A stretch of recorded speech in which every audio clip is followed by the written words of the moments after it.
So, da. Jetzt ist, da hätte ich mal sagen zu. Also, klar.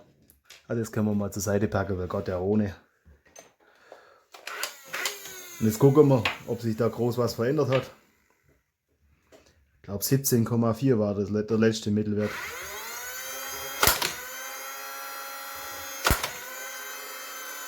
Also 18,7, 17,9 und nochmal 18,7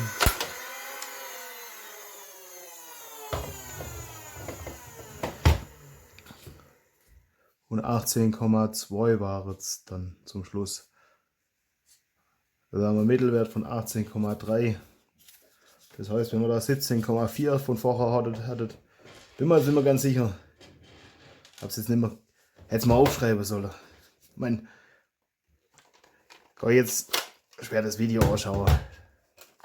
Ein bisschen ordentlich ist es.